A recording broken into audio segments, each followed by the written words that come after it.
कर्नाटक की जो जीत हुई है जी।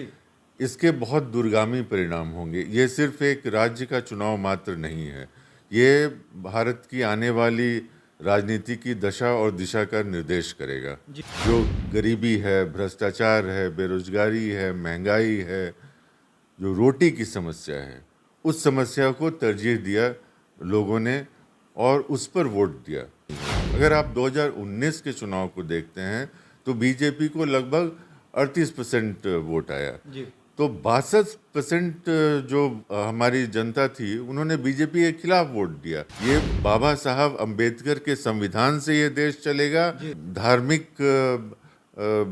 जो ध्रुवीकरण है उसकी पॉलिसी से ये देश चलेगा। इसको निर्धारित करेगा ये चुनाव। नमस्कार, आप देख रहे हैं लाइव सिटीज। मैं हूं आपके साथ सौरभ राज। कर्नाटका में कल विपक्ष के सारे नेताओं का एक तरीके से कह सकते हैं कि शक्ति प्रदर्शन होगा। जब कर्नाटक के नए मुख्यमंत्री शपथ लेंगे उस वक्त सारी विपक्षी दल बीजेपी के खिलाफ एकजुटता का नज़ारा भी पेश करेंगे। मेरे साथ आरजेडी के प्रवक्ता करुणा सागर, इनसे बात करेंगे।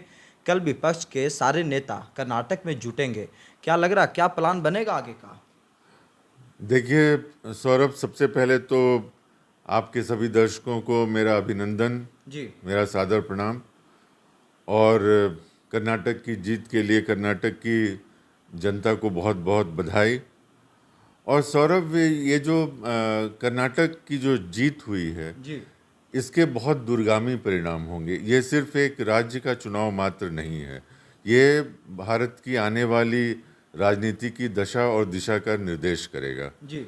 और जैसा आपने कहा, कल विपक्ष के सभी बड़े नेता वहाँ जमा हो रहे हैं। जी। तो कर्नाटक ने ये दिखा दिया कि सिर्फ विपक्ष को नहीं, इस देश की जनता को, कि कर्नाटक की जनता ने धार्मिक ध्रुवीकरण की राजनीति को नकार कर जी। जनता के मुद्दों को अपना माना है। जो गरीबी है, भ्रष्टाचार है, बेरोजगारी है, महंगाई है, जो रोटी की समस्या है, उस समस्या को तरजीह दिया लोगों ने और उस पर वोट दिया। तो आने वाले समय में ये साफ है जी। कि जो भी पार्टी, जो भी गठबंधन जनता की मुद्दों को उठाएगा, जनता से जुड़ेगा, जी। जनता उसको वोट के तरफ से अपना आशीर्वाद उसको ही देगी।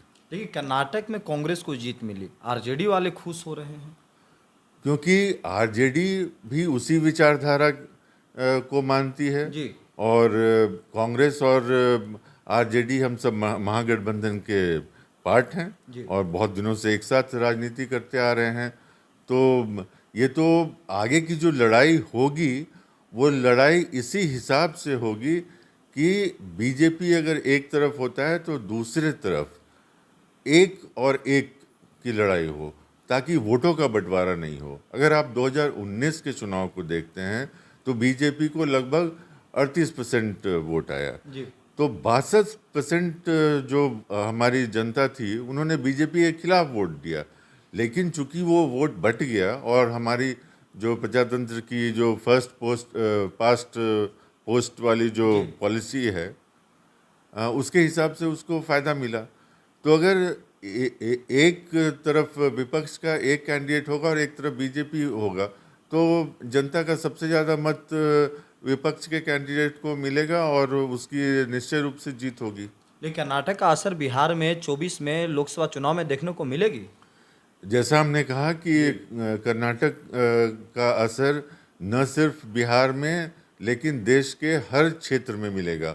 और अब सबको ये बात समझ में आ गई है कि जनता क्या चाहती है, जनता किस तरह का नेतृत्व चाहती है, जनता किस तरह के मुद्दों की बात चाहती आपके है। नेता तेजस्वी जी भी काफी खुश नजर आ रहे हैं, कर्नाटक जाने की तैयारी कर रहे हैं।